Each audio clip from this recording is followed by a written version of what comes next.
Hey you guys, Rex Branson here again, and it's a great day for carving today. It's snowing outside as usual up here. We sure do get a lot of snow, and I'm sick and tired of plowing snow. But anyway, we started Woodcarver's Corner again, and I was trying to come up with some fairly simple projects. And I thought, since I was doing driftwood, that I'd like to show you guys how to do a horse head and driftwood. The thing about it is, each one is so unique. And it has to do with the way the driftwood lays. Now this particular one, I've left a piece. You can see it's just a little piece on the here, but it kind of shows a neck going down. I'll show you guys several finished ones that I've got laid out here. Some of these my wife Vicky actually had carved, but here's another one. I believe I did this one. And you can see with this red cedar the different colorings and stuff. And of course this one got a little crack in it, which is happens quite a bit with driftwood. You just have to work with whatever happens. Here's another one. Now Vicky carved this one, but notice how the driftwood kind of gives the effect of the mane and the hair flowing back, and it shows movement to the horse. Now this one is in cottonwood bark. So you don't have to do this project in driftwood. You can actually carve it like this in cottonwood bark. And here's another one here. And of course, see, it's the driftwood's choked right up on the face with this one. So each piece of driftwood is going to be so unique. I have a pile down here. Now, when I'm out in the boat, and I told you guys, I love my day of going out in the boat and collecting driftwood. It's just so much fun. I'll usually go ahead and chainsaw off the stump and pick out an area, and I chainsawed these while I was right out on the lake. If you're out collecting driftwood and it's summertime or whatever, when you get home, don't just haul these right into your house and lay them down, because a lot of times in these little voids and stuff, there's liable to be spiders and ants and wasps, mud daubers, you name it. A couple of times I've even found little snakes in the driftwood while I was out collecting it. So we'll move on to our pattern. I'll get our drawing board up here. You might be able to still see the eagle head that we done the other day here. And okay, since this horse head's facing that way, I'm going to draw our pattern. And a lot of time, you guys, I'll just start out a pattern with almost a let's say a triangle shape at first. I'll get this going. Sometimes I need a little more room on the nose or something. Or here I might leave myself a little bit more room for the chin eventually as I go. When I'm laying them out, whatever the head length, let's say this is going to be the head length from here to here. Maybe even a little further would be better here. I'll try to, about halfway of this length, I'll do a jawline. Now, remember a minute ago when I said everyone's going to turn out different? That's the deal, is I don't get too hung up on the exact pattern each time, because as you're carving, they're all going to change along the way. So, you know, anyway, I'll draw me a circle here for my jawline. And if they have the neck join in, some of the driftwood has a place for a neck. Like this one I chose for our project. See, I had a ton of room here because this was a big old stump. And the reason I chose this one to carve on is it's not got a lot of knots in it, and it's pretty decent wood. It should carve fairly nice.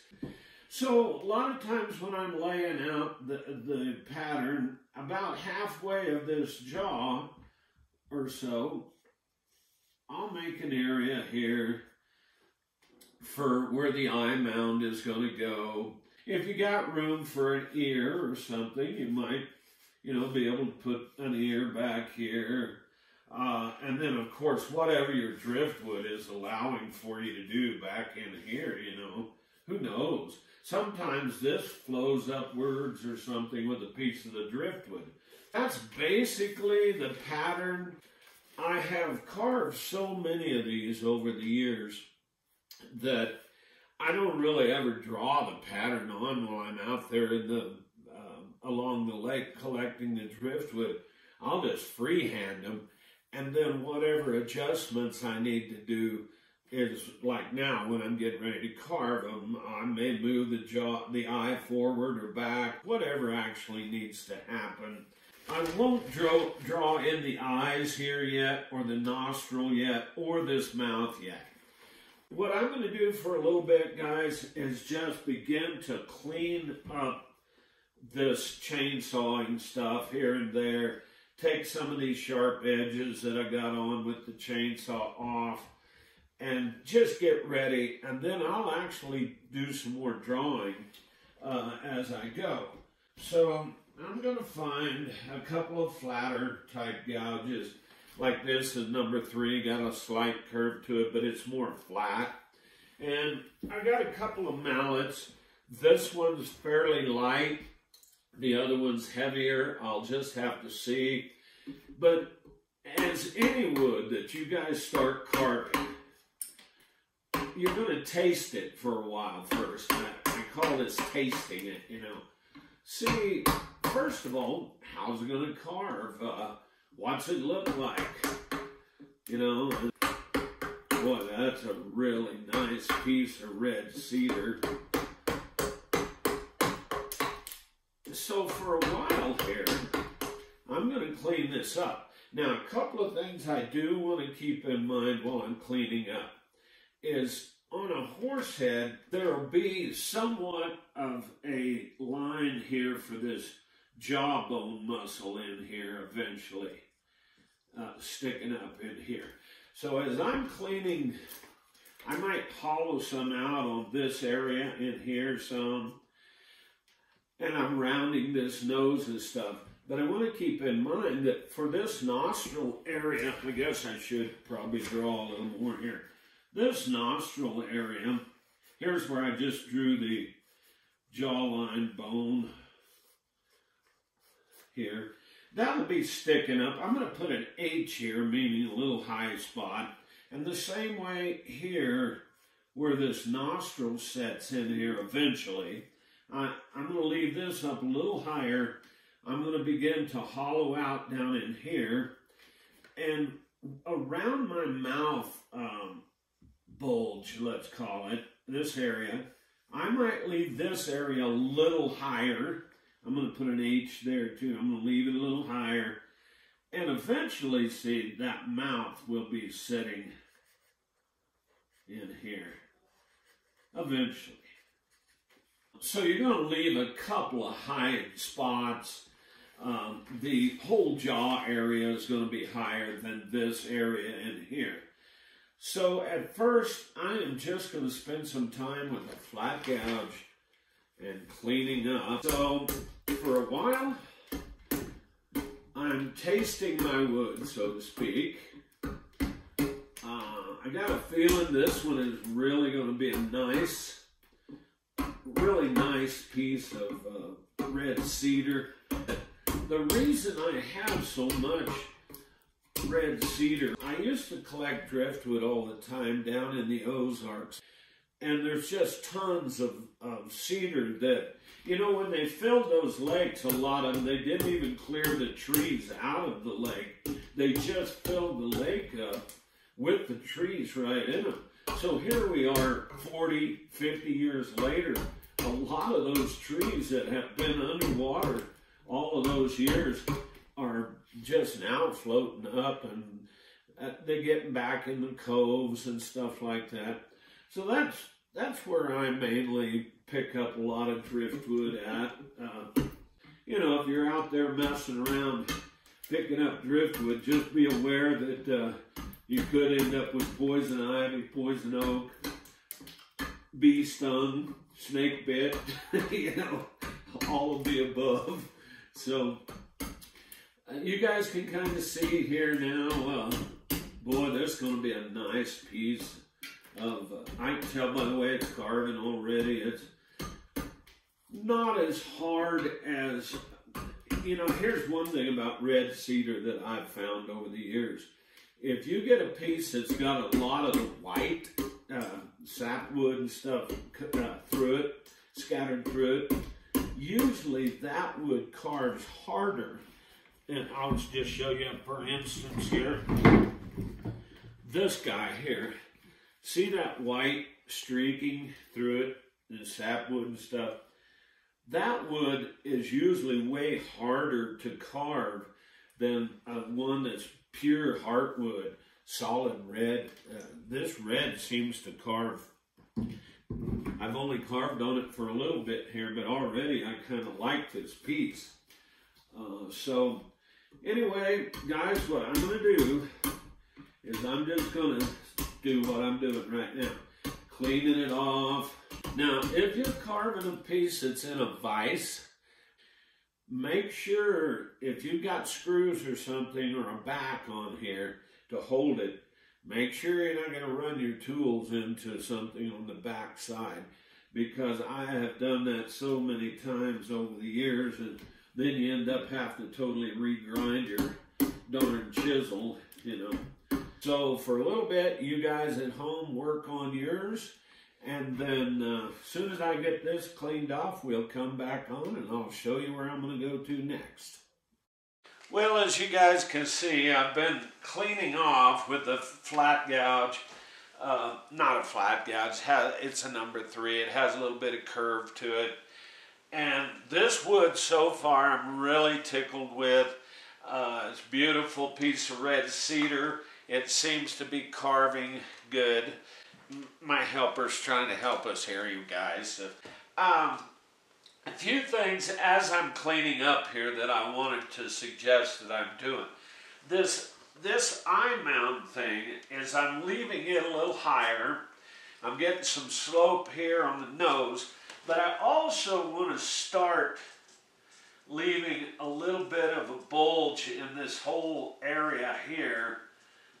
Eventually this nostril's going to, you know, be setting in here in this area eventually. And I'm also going to echo with a U-gouge. And you guys, when I'm talking about a U-gouge, I'm talking about like a number 9 or 11 or something with some curve like this to it. I'll be echoing around these areas and around the mouth has somewhat of a puff around it. Now this chin, I'll take it back a ways, you know, this chin area. But I'm going to leave me a puff around the mouth area. So that means I'm going to take some of this out of here in a little bit. I'm going to pull this area down a little more in here, take some more of this out. I'm leaving this high, as I said once before, for my cheekbone type thing situation in here.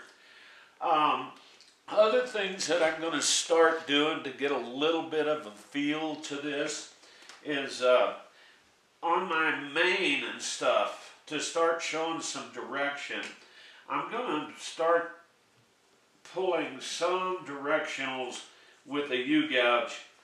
Now, I want my driftwood to do most of the talking, but I'm going to show suggestive hints of this mane flowing. Like here, I might throw a couple of heavy U-gouges in through here. Might investigate this hole to see if some critter's living in there or something. There's one here too. See here, I can accentuate with the U-gouge the flow of this hair. Now, let's say there might be a little piece of mane sticking down here or something. And this will end up being some hair, see? Part of the mane. I could even go a little further and let it roll off the backside in there. Each one of these pieces you're just going to have to investigate. What's so weird is some of them I'll do a longer nose, some of them I'll do a shorter nose, some of them I'll do a bigger cheek area, some of them a little thinner. And what is so weird watching the buyers or people at shows and stuff or at the gallery, they'll stand back and I'll hear them stuff like, oh, that one looks like Chester, my horse, or, you know, whatever their horse's name is. So that's why I don't get too hung up on measurements and stuff like that, because horses' faces and heads are a lot like people's faces and heads. You know, they're all different. So, you know, if yours is elongated looking, well, somebody's horse probably looks that way. Or if a little short, stubby head, they probably look that way, you know. So I don't get real hung up right off the bat. I probably will bring a little of this on around. I'll start throwing, like up in here, I'll throw some directionals with this U-gouge. And I'll give you a quick example here with, like, I got one's a number 11, one's a number 9 U-gouge, and one's a little bigger, one of them's not quite as deep as the other one. And this driftwood, the knots and stuff, the wood grain changes so much that I may not be able to go this direction because I may hook a big old chunk and pull a big chunk out of there. Of course, I'm so far out from anything right now that I'm not too worried about it. But like here, you know, I can start giving a little bit of direction and try to keep, like on this mane and stuff, try to keep it moving. You just don't want a bunch of straight lines. When I'm teaching realistic human figures and stuff, I always tell people, you know, hair is not like Bart Simpson's hair, was all straight and ziggly and stuff. It's moving a lot of times.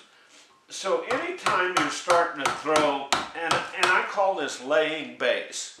I'm laying some base here. And so I want it to kind of move and flow and go different directions. And I'm not going to get back in here and carve every little bit of this. I'm just going to show some suggestions. Like in here, I might get deeper. Ooh, boy, that's a hard knot right there. Really hard. And I'm going against the grain, too, you know. I'm going dead into the grain. But I may throw just a few of these suggestions here and there. And like I said, you'll have to play with your particular piece of driftwood. Sometimes you cannot carve one direction. Sometimes you're going to have to turn around and go this way, depending on which way that the wood would let you go, you know. And I mentioned up here, I'm going to start to echo. I think I'll go to that number 9 instead of that deeper 11. I'm going to go around the mouth bulge some. Now see that big chunk that was coming out of there, so you'll just have to be careful, you guys. I'm going to take this chin down some more. I actually got this chin a little too far forward, but it's like I told you a minute ago. When I'm carving these things, I don't get hung up on, oh, the chin's too far forward or too far back. Whatever is happening, I usually will just go with it because people like to have a different one, you know. If you had a whole wall full of horse heads up here and every one of them was identical, then when people came to look at them, they wouldn't have something to choose from. So anyway, I am going to come around this nostril, get some depth in here. I'm going to get it. Now, if I wasn't carving on camera, I'd get a little more comfortable and tip this thing down here, and I would be working down here, but I'm trying to at least get up here where you guys at home can kind of get an idea of what I'm doing, you know. Now this whole area here, I'm going to start taking down, and this area I'm going to take down some more in through here. You notice I'm working cross grain right here, because with this cedar and most woods, if you get in here with the grain, you will pull off a great big old chunk of that wood that you don't want off there. So you will just have to play with your particular piece of wood to figure out which direction is going to work best for you. And of course, if you mess with this driftwood very much, it's very frustrating because you can't always guess which way is going to be the best to be carving. I do want my jaw to stay up a little higher. I'm going to work a little here and there where I drew before. So, and I'm clean. This is actually going to be an ear here eventually, and there's going to be a little bit of the head behind the eye here. And I may try to push that ear back the best I can, you know, along the way. So for a little bit, I'm going to like get some hair up here on his mane going. I'm going to work some of this like I just showed you here a little bit. And I am going to clean up. See, I still got a few saw marks here and on his neck. And of course, I'll get rid of all these choppy marks that I'm making in here. So I'm going to work at it just for a little bit off camera, and we'll get back together in just a little bit. I'm going to continue on probably with my drawing first, you guys. Now that I got my hump for my nostril going here, and that nostril I'll usually go a little bigger here on the top and let it come down to almost a kidney shape, let's say, on the bottom. You could put it forward on the thing, real forward, but if you do, it's going to look more like a pig. If you put it back, you know, that's a weird thing about it. It's just like a human face. The different places you place the features, it changes the face so much. And it's almost like the mouth. I am going to cut with a V-tool a mouth starting way over here and bring this, oh, I'm going to say to about in here for right now. And a lot of times I tip it up right at the end, just slightly. Not that I want the horse to be, you know, smiling or whatever. It's just a good situation. I'm going to draw my nostril in here bigger at the top up here. And kidney shape and a little smaller at the bottom. I'm going to get that drawn in there. Let's place this eye in here. And I'm going to go fairly large with it. I'll probably even carve it large in the carving itself in there. So, and I will eventually throw a lid line over it, you guys, with a lid here and all. Other than that, I'm probably going to add some harsh depth in my mane. A couple of places I'll show you on this driftwood here in a second. But a lot of times depth is strength. And it's the same way around the bottom of this ear. Is I got the ear in there, but if I would come in here and really depthen in underneath this ear some, it would really, I'll show you here in a minute, I'll pull the carving up and we'll do that. And then on the neck, I'm going to pull in a secondary line as a muscle on the neck. And so those are the few things that I'm going to do here. I'm going to add some depth in and under my ear here, you guys, quite a bit. Which, anytime you add depth to a carving, you're strengthening those areas up. Down in here, let's say I'm going to come in here even and get some good harsh depth here. And I may even overemphasize some depth up through here and just some harsh depth going up on this one, somewhere in there. Let's draw this eye in here. This eye, I probably have maybe not in the right spot. It should be differently placed. But it's making this horse look like he has a longer nose. And I'm in on that. And I'm going to draw this eye.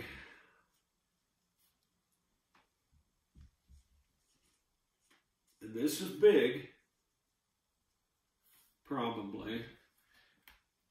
And maybe I won't tip it quite as much when I cut it in.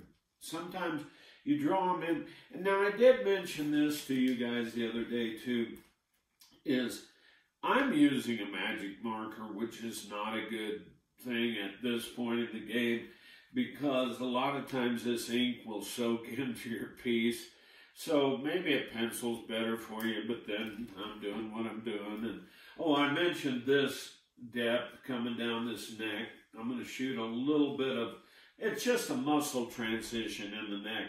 I'm going to take this lower part down. I will throw a few more hair directions in, and I may even, now this ear laying back is mostly going to be tucked lower on the bottom side, but I might start showing some hollowing in my ear.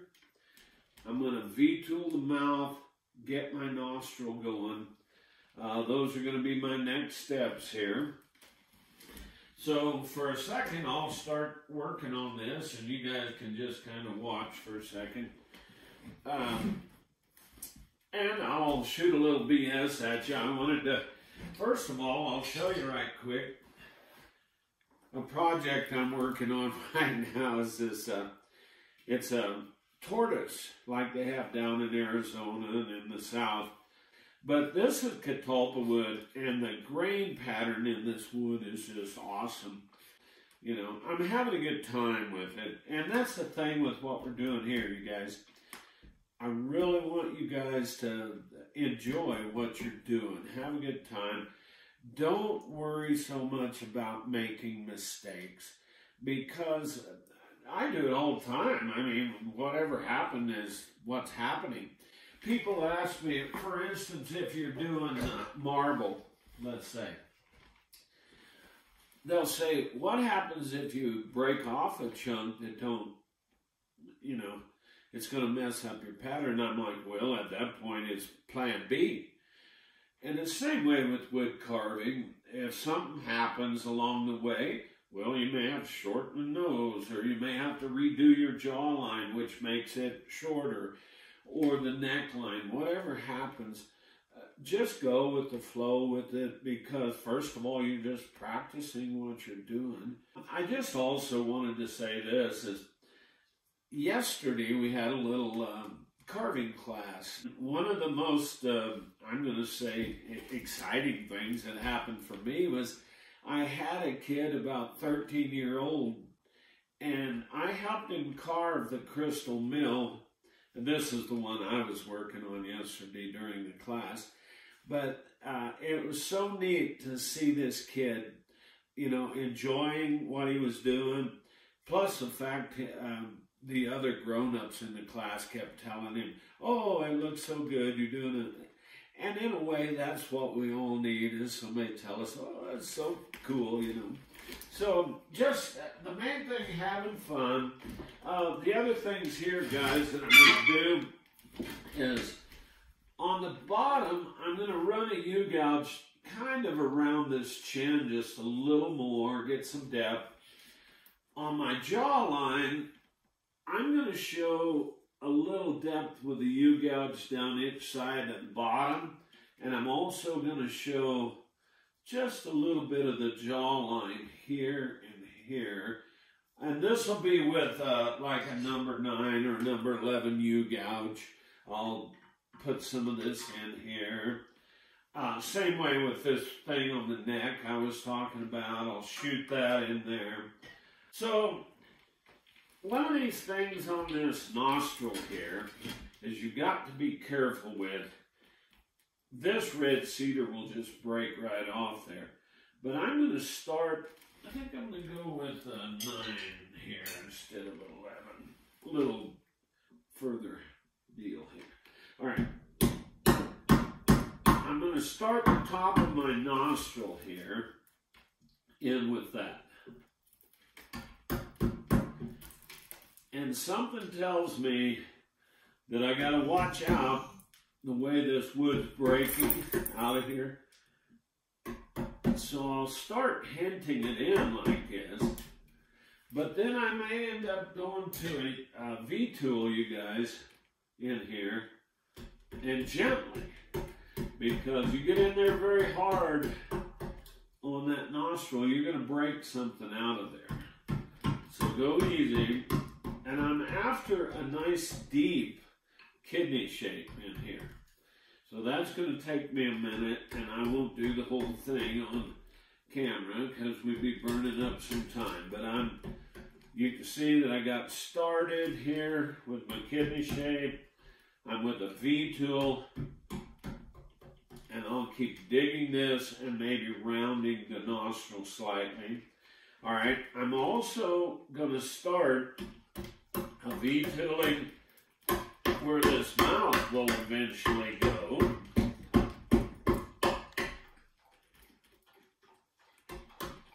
Now, this is pretty sharp cut with the V-tool. So I'll round those lips in gently with my V-tool cut there. And on my eye, I'm going to go ahead and V-tool while I got this in here. And I'm not going to angle that eye quite as much as I got drawn. I'm going to bring the tear duct here around more in the front. But I'm going to have to go this way. You'll just have to play with which direction your grain's going to let you go. Because a lot of times that grain won't let you go the way that you want it to go. So I'll start echoing my eye. See here, I'm able to have a little breaking out. If you're doing basswood or some nice wood like that, you know, it carves so much nicer. If you're messing with this driftwood of any kind, it doesn't, most of it doesn't carve very well, you guys. But then I'll be in here by hand rounding this eye all up nice. Gonna take a while. And I'll just have to go slow because this darn red cedar, it'll just break. I'm gonna go ahead and get this in, and I'm gonna work these depths in the hair. So the next time you and I get together, you'll see I'll have these depths in. So visually look at what I got right now, and then I'll throw some depth in, and you can see the difference in the strength of that mane. So I'm going to work here, here, and rounding my lips, and we'll get back together in a few minutes. Well, we've added a few things. I depthened under the chin some. I've got my nostril depthened in. It's going to need a little more. The eye, I just barely got started with. I'm going to take a little bit of time and round it out. I told you guys I was depthing in here last time. So I did under the ear, and look how it's really brought that out, the mane and stuff. I'm trying to get some distinct depth separation, let's call it, in the mane a few places. I got a lot of choppy marks, as you can see here, chisel marks in this thing. I'm basically going to just be sitting here for a while and doing this right here. Taking harsh chip marks out, smoothing stuff up. You can see what I'm doing here, hopefully. Just smoothing up and cleaning up by hand here. And if you got a tool sharpener, this is probably a good opportunity to, like this gouge, if I would buff it, this would go a lot easier. It needs sharpened. And of course, you can see my darn vise is moving around on me here, but I'm trying to take out any harsh chip marks that might be in there, softening anything that looks like here. See, it looks real square. I'm softening that up.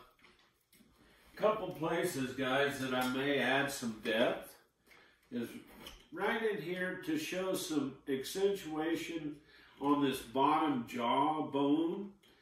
And I might even add a little depth right in here with the U-gouge.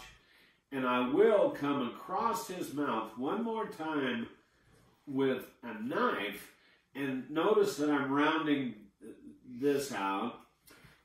I'm going to depthen my nostril just a little more and clean it up. And it got some square edges, as you can see, going into it. I'm going to round them up. And see how I'm still square on my chin. I'm going to round that up. And I'm also, at this time, going to round the eye out. And probably even get in here, you guys, with a knife. I may even make some stop cuts in the corners of this eye, like right here. I'm going to make a stop cut like this. And then here with my knife. And then I'm actually going to run this eye line with my knife. You may have to do it a couple of times. Try to stay in the same groove or you're going to end up creating hamburger. But I'm going to run my eye with my knife like that. Then I'm going to come back and I'm going to whittle. Look here, I'm going to pull this corner deeper in the eye. And I'm going to start whittling my eye around. It's going to take a little bit to do this. And I'm going to whittle it around the other way and depthen my corner of my eye here with my knife. And it's going to take a little work, but I'm going to round this eye up real nice. Accentuate my eyelid a little bit. And you notice I added the depth under the ear, but I'm still going to capture some good depth on this ear, you guys. Probably up and under slightly right here. More. Basically, a few more U-gouges, directionals on my hair, here and there. And a lot of this choppiness where the knots were in this, I'll clean them up with a U-gouge, you know. And other than that, I am getting fairly close. You notice I started running these jaw lines underneath the jaw that I was talking about. And I'm going to round the chin. So for a little bit, that's what I'm going to sit here and do, is just kind of slowly clean stuff up and round it. So probably the next time I see you guys, I'm going to talk to you a little bit about darkening some areas like the eye and stuff. And then I'm going to end up putting some finish on this thing. So hope you guys have picked up on a few things. And I guess I'll talk to you on the finish of this. Well, we're kind of back at it. I've spent some time, you guys, just smoothing up where I had some really harsh cuts. I still got a few little harsh cuts here and there, but a couple things that happened that I did like is, as I was digging here, I ran into a real deep spot in this area, in the root, and it fell plumb through into a hollow. But in a way, the same way up here where it's dark, that fell into a hollow there as I was shaping some hair on the mane. But then in a way, I like that shadowing that's going to give here and here. So I thought, you know, the wood needs to say what it's got to say, and that's what it's got to say. So we're almost done with our one here. Two things I may do. The ones I just showed you, the eyes are a little bit bigger than what I've got here and a little rounder. So I may spend just a minute making my eye slightly bigger and rounding it up. The other thing is, gotta find here it is, magic marker. I'm gonna enlarge this nostril some, just a little bit, and I'm gonna come in here and put just a little bit of an inward thing going to the inside of the nostril. Let's say right in here and in here. And then I'm going to make my kidney shape just slightly bigger on our one. All right, after I enlarge my eye a little bit, I'm going to run, since the eye doesn't show up very well on this one that I'm doing, I'm actually going to take a wood burner and darken the eye. And I may even darken some more here, and I may run the wood burner right down the crack of his mouth. Other than that, while I got that wood burner going, now I am going to clean off a few saw marks off the very bottom down here. They're chainsaw marks right there. But I'm probably going to sign it, you know. And if you guys do very many carvings, I always encourage my students to sign their pieces. So I'm going to spend just a few minutes dipping in my nostril. I'm going to burn the mouth line, make my eyes slightly bigger. You've noticed I've got most of my hair in here with the U-gaps. That says enough. I could spend countless hours messing with this hair. And if I was going to put this piece in competition or something, I probably would spend a lot more time even doing the anatomy stuff on it a little bit more. But this is just one that I'm doing to sell, and it's not going to make me a dime bit more money if I spent 10 more hours on it than if I just spend 30 minutes doing the few things I just said. And so the next time that I talk to you guys, I'm going to take it out here. The sun is shining today. It's a beautiful day. Finally, it's been snowing forever up here, you guys. But we're going to go out on the deck, and I'll show you while I'm putting the finish on it here in a little bit. And I do want to say one little thing about some sandpaper. Here's some right here.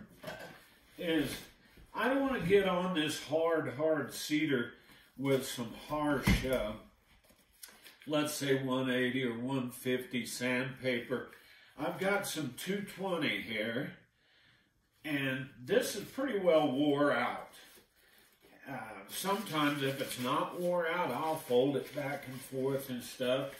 And, of course, get all your carving done. Don't ever go on your piece that you're carving on with sandpaper until you are ready to put the finish on. And I'll tell you why if you don't already know. If you go on here and start sanding on this and then decide that you're going to go back and carve on it, you will actually be dulling your wood carving tools. And of course, sharpening is a whole nother game. Anybody that carves much realizes that if you don't know how to sharpen your tools, that's probably one of the first things that you're going to need to learn. Which one of these days in Woodcarver's Corner, we might even talk about sharpening some tools and stuff like that. So I'm going to finish up just a few things I talked about, and then I'm going to see you guys out here on the, we're going out on the deck where the fumes off this finish won't be in here, and I'll talk at you in just a little bit. Well, I moved out here on the deck where I can put some finish on this thing. If you had to be somewhere on planet Earth, this is not a bad place to have to be, I tell you. I'm a little sick and tired of all the snow, but, you know, spring has sprung, and makes you feel a little happy that spring rolls around. We're getting ready for summer again. I'm using my wore out 220 here on this, you guys, and I'm just giving it a once over rubbing. I do have a few little sharp ends on some of these where the driftwood was. Matter of fact, I kind of caught my wrist on one of them there a while ago.